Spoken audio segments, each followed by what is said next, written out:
Let's move on to the content of an email. How do you start? We typically do not start an email with "My name is." The name is in the inbox and at the bottom of the email, but not in the first sentence. It's also unusual in the U.S. to start with a comment that's intended to build rapport or a relationship, like "I hope you are enjoying the weather this season."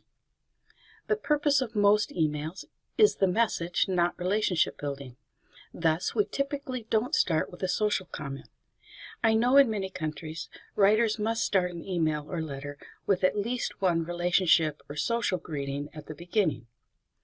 In the U.S., "How are you?"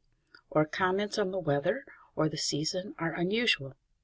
I know that sounds cold, but it is culturally acceptable.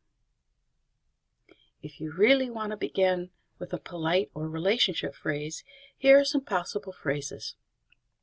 You can refer to something you know about the person, such as "I hope you had a nice vacation," or "I want to wish you and your family a Happy New Year," or something more general like "I hope this email finds you well," or simply "I hope all is well." However, make them very brief, no more than one sentence.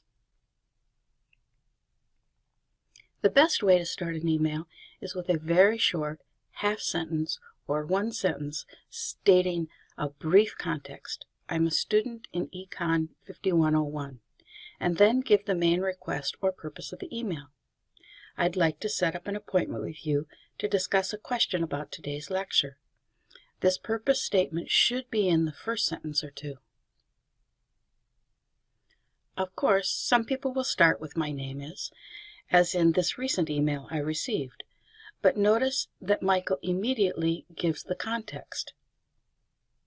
"I'm a continuing track faculty member at the University of Illinois." Then he gives the key message and request of the email.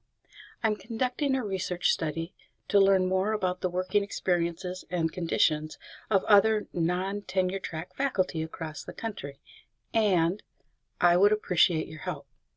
So he's given a clear context first in one sentence and then the key message in the second sentence. The key is to make your email direct. Start with the context and then the key point. For context, give the reader an idea of why you're writing in the first sentence, or refer to a previous conversation. The next part needs to be the key point. Don't wait until the end to tell the key point or request. Then, of course, you need specific details, so the reader doesn't need to write back to ask for more details. And then write a polite ending. Here are some phrases to give a short context at the beginning. Notice that the context doesn't include "My name is," but gives brief information about who you are. Give the reader an idea of why you're writing, like "This email is in response to," or refer to a previous conversation, as in "It was good to talk to you last week," or as in our earlier email, you could remind the reader how he knows you, as in "I am from your Econ 5011 class," but keep this sentence quite short. The next part needs to be the key point.